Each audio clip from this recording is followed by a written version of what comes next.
Thanks to the support as a channel member, Oliver Adams. Our charge towards the culmination of the Pentagon continues. It's the Champions League knockout rounds. Plus, we've already won the Carabao Cup. We're well clear at the top of the Premier League. We're still in the FA Cup. We could have a foursome, which I am fairly confident is what football people call it. This is what the league table looks like, with us having, 9 games to go. We're 14 points clear of Manchester City. They do have a game in hand, but we're not afraid of their game in hand. Southampton level on points of them as well. Just as a reminder, Southampton in the future are a force to be reckoned with. If we have a look at how they've been getting on over the years, they're not a terrible team. They've been consistently around about the European qualification spots for the best part of 20 years at this point, which is madness. But Champions League is where our big focus is. That's what we need to win in order to complete our Pentagon. And you can see that we are 3-0 up against Manchester United in this round of 16 game from the first leg. So it should just be a case of finishing the job and then seeing who we get in the quarterfinal. This is the team we are sending out there to finish the job. It's Drazic in goal, a back four of Lee, Feijoa, still don't know how to say his name, Sheerlink and Albinusen, Coppens and Benvenuti in midfield, Romero, Mertens and Yang behind Cost up front. The two players whose contracts were up for debate in the last episode have now signed their new contracts, Drazic and Lee. So we don't have any contract issues. We don't have any morale issues. We theoretically have nothing standing in our way between us and completing the Pentagon this season.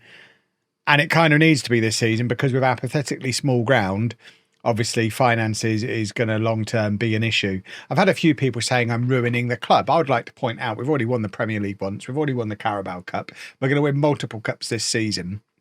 And we've got a squad with hundreds of millions of pounds worth of talent in. At any point, if the club decide this is too much of a financial cost to bear and they want to go back to being the size a club that can only get 20,000 fans should be, just sell 6 players. It clears all of the debts and we go back to being probably an upper mid-table team and probably even stay in the Europa League.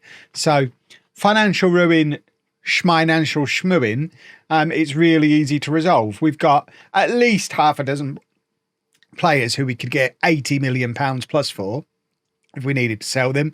Cost, Mertens, Yang, I'd be expecting £100 million for them. Remember, Esqueda, we got £87 million for, and he was the one out of our front four that we decided was the one we could do without. We've replaced him with Romero, who's arguably even better than he was. Plus, we've got Hernandez as well. Never mind the midfielders and the defenders. There's billions of pounds worth of talent at this football club, and look at that goal they've just scored. Mertens, 19 for the season for him. But that link-up play between him and Cost, if Belgium don't win a World Cup, again, I think they've already won one in this save before these two were on the national stage, but if Belgium don't win the next 3 World Cups with them two as the front two, they're doing something wrong. It's beautiful, beautiful link-up play from Cost and a very comfortable finish from Mertens. Puts us 1-0 up on the night, 4-0 up on aggregate. And that is effectively job done. And we should be in the quarterfinals of the Champions League. And fingers crossed, go on and win it. That's the idea. We'd like to win it this season, please. Now we've had the Football Manager 26 announcement. This is the first video I've made since that announcement. Now we've had the announcement for FM 26. The clock is ticking. If we're going to start a new save, we need to start it in the next week or two. And it needs to be relatively short. Otherwise, if we're not going to win it now, we need to get fired and extend this by 6 weeks. I would expect we'll be playing a Football Manager 26 beta by the middle of October, as we normally are. It's currently the middle of August. We've got 2 months. If we don't start a new save soon, there is no way we're going to get through said new save. Although I think the rebuilding Barcelona save I did a few years ago, which is probably one of the best I've ever done, I think that started in September and was done before the next game. So it is doable. It is possible. I just need a story as good as that one. I have got a plan in mind. You'll be delighted to know. I do have another save in mind that we should be able to get done in 5 or 6 weeks of human time, not in game time. Imagine a Football Manager save that was done in 5 or 6 weeks in game. That would literally just be winning the World Cup, wouldn't it? And we wouldn't even have time to play all the friendlies leading up to it. It would just be win the World Cup, which frankly, if we took over as manager of Belgium, I think would be pretty easy to do, because we've seen how good the Belgian players are. I mean, you'd have the core of this team. Coppens, Mertens, Kost. Is Sheerlink Belgian? I've got a feeling Sheerlink's Belgian as well. Yep. So you'd have that core: Sheerlink, Coppens, Mertens, Kost. Build around them. I mean, that's literally what we're doing at club level. Right, Romero on the left-hand side. We're trying to embarrass Manchester United here. They were the last team to beat us in the league. We want to make them sorry that they messed with us. Sheerlink with the interception, and now Yang. I mean, look, he just dances around. Oh, it's beautiful. One-touch football again. It's 25 for the season for Kost. This one might be getting disallowed. It is a shame because it's one touch. Beautiful passing. It is rare. It's been given. I've played, as you can imagine, a lot of FM24, and I've played a lot of this version of Football Manager. If we consider this one to be what, 6-7 years old, this version of Football Manager has been around for a while, just getting the odd tweak here and there. But I've played a lot of this match engine. I've played a lot of this build, and I could count on one finger the amount of times we've played football as fluent and as impressive as this team is playing. And I've said it in many saves before, but I do feel like this might just be the best team we've ever put together on YouTube. And we are 4-0 up at half-time, 7-0 up on aggregate against Manchester United. We are Wimbledon. We are sending a message to the world, because traditionally, and we even found it last season, we got knocked out by Arsenal last season. Traditionally, as a team in England trying to win the Champions League, usually the toughest matches are the ones against the other teams from England. But we're so far clear at the top of the Premier League, and we are absolutely ruining Manchester United here, that you've got to believe this is our year. Who on earth is going to stop us? Maybe Newcastle. We know Newcastle are quite good. But hopefully we won't play them. Hopefully someone else knocks them out and we don't have to deal with them. This should be enough. This should be enough beating English teams now. We've scored enough goals against Manchester United to earn the right to not have to play any more English teams. I think that's the only fair way to look at things. But yeah, I guess we need to be thinking in terms of resting players now, don't we? Bringing on some of the fringy boys and resting the first teamers, because they're just having a lovely time. I mean, it's one of those things. Part of me wants to rest them. Part of me wants to just let them make Champions League history and put on an incredible show. Mertens has got 20 goals this season. He is well and truly back. We're not a one-man team. We did show earlier this year that we can win matches without Mertens when he had a month or so out injured. But we lost him for quite the chunk of last season with injury. And because of that, we didn't win the league. The year before, he played every game and we won the league. He's back at this end of this season and we're going to win the Champions League, I've decided. Right. Kost is going to come off. We're going to bring on Ibu and Dye up front. 6'6", and you can't teach that. Get him some time playing at centre forward. Who else do we want to bring on? Jaramillo. We'll play him at centre back, actually, which is his natural position. I think we probably need to protect Mertens, so Dylan can come on. And I think Hernandez just always needs game time as well. We'll save our final substitution in case somebody picks up a knock.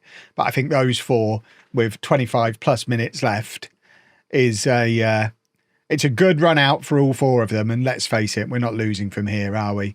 Although it is United on the attack. It seems weird, Football Manager, that you're showing me a Manchester United attack. I mean, who cares? What are they going to do? Oh, look, they've scored a goal. Do you think I'm afraid? They're not going to score 7 more, are they? Come on now. It has ruined our perfect match, but you know what? I'm comfortable with it because we're now bringing on some youngsters. We're rotating. We're giving people game time. Hernandez looked like he was fouled there, but apparently he wasn't.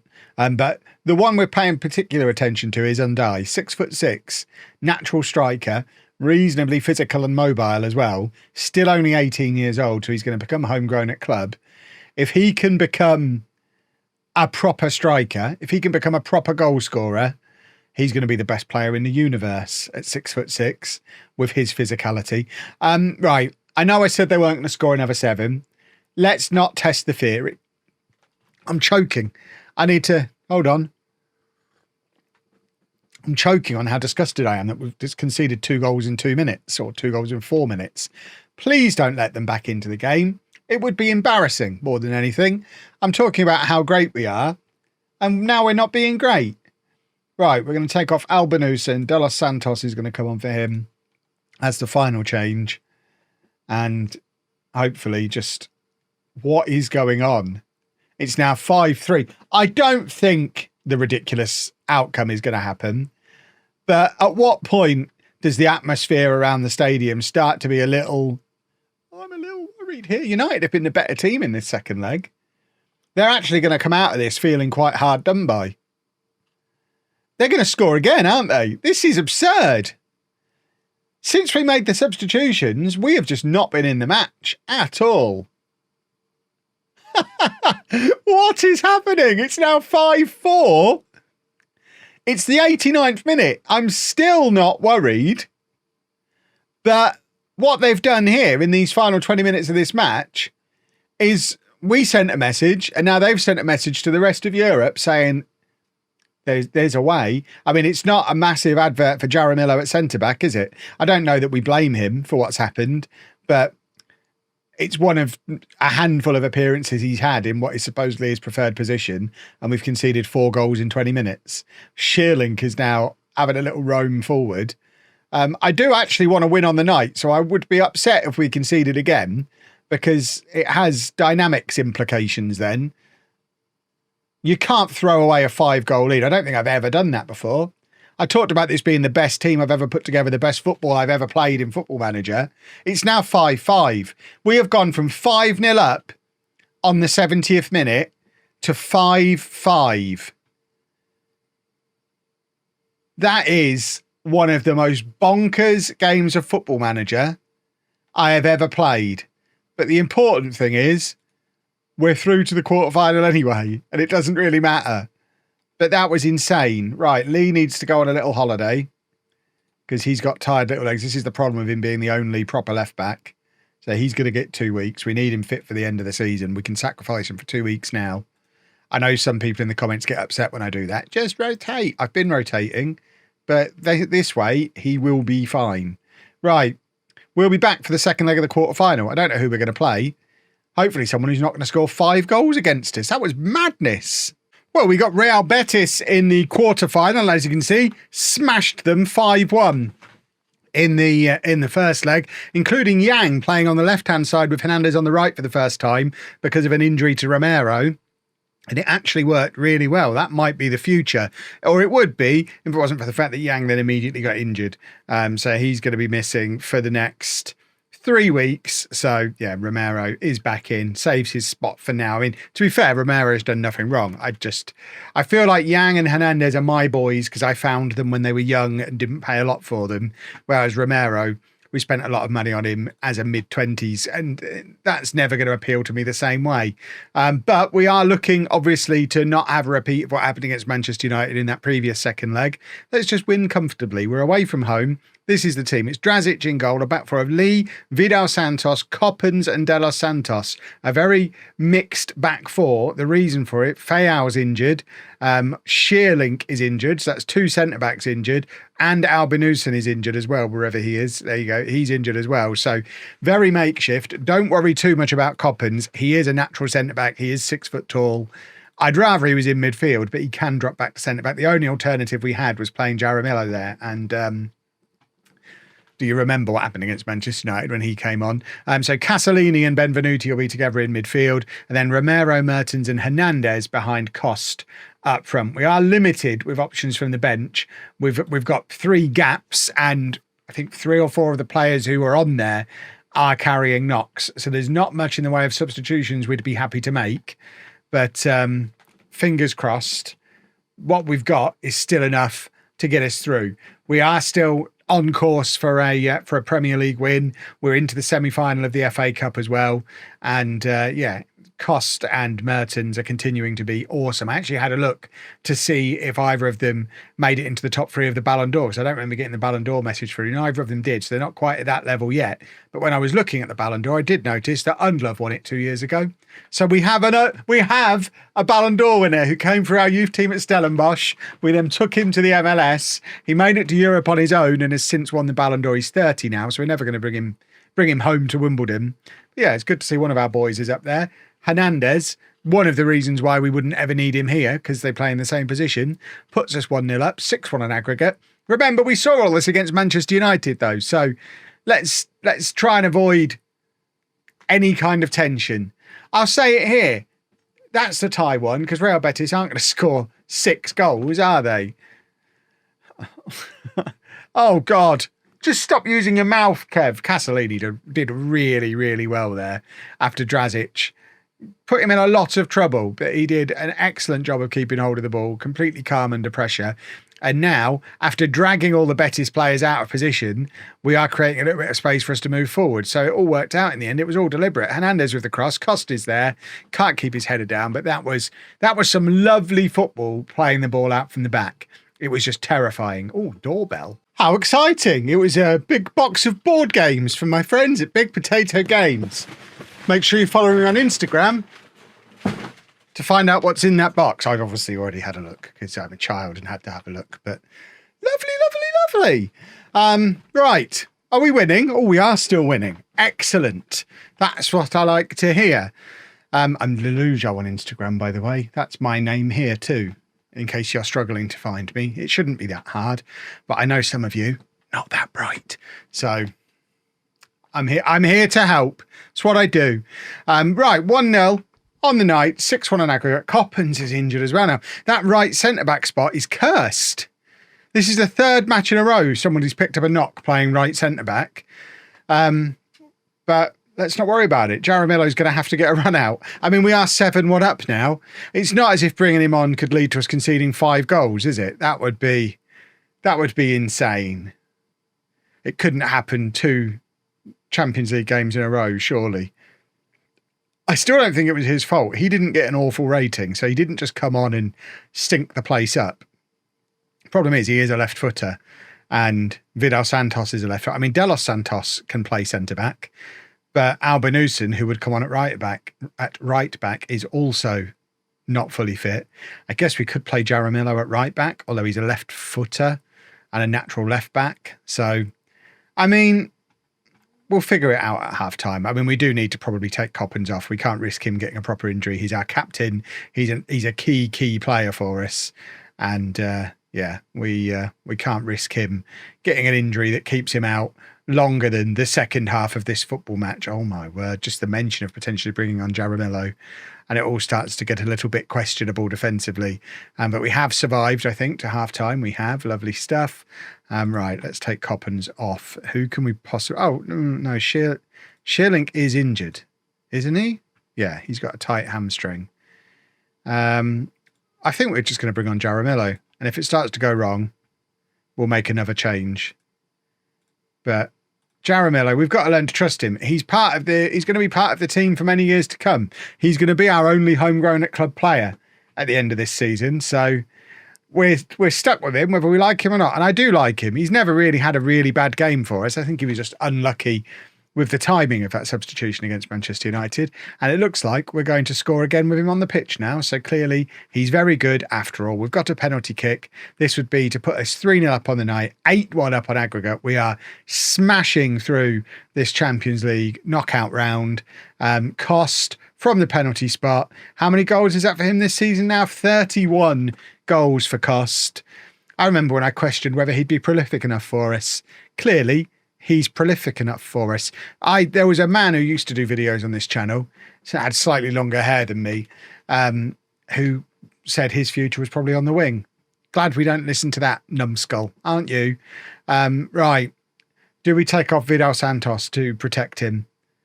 I guess the only option to bring on for him would be Sheerlink, so we probably shouldn't, because Sheerlink is actually injured, whereas Vidal Santos would just be coming off as a precaution. So I think we leave things as they are for now. What I will do is bring on some youngsters again. 20 minutes to go, get some experience into them. Although we're a little bit light on who we've got because of the amount of injuries we're accumulating. Right, Mialescu can come on. He has not played regularly for us for ages. Dylan can come on for Mertens. Carlos can come on for Cost. And everyone else on that bench is injured.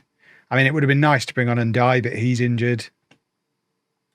So, yeah, I think we just make those changes and change nothing else unless somebody on the pitch gets a knock, because everybody on the bench already has a knock, so they don't need to come on. I could do without injuries derailing the season, if that could be arranged. We've got a few tired players, but currently nobody with an injury, so we're not going to fiddle. We're not going to bring on somebody with an injury to replace somebody who's just tired. That would be silly. Right, there is Jaramillo. Much better performance from him than we had against Manchester United. Jaramillo again. Look at the time on the ball he's getting. He's loving life. Jaramillo again. Oh, Gordon Bennett, Mialescu, reminding everybody why he ended up not being the long-term answer, and Real Betis in turn demonstrating why they were never going to win this competition. So we're probably doing them a favour, knocking them out so emphatically, because that was just genuinely awful finishing. But this is no scares in this one. We've won 8-1 on aggregate.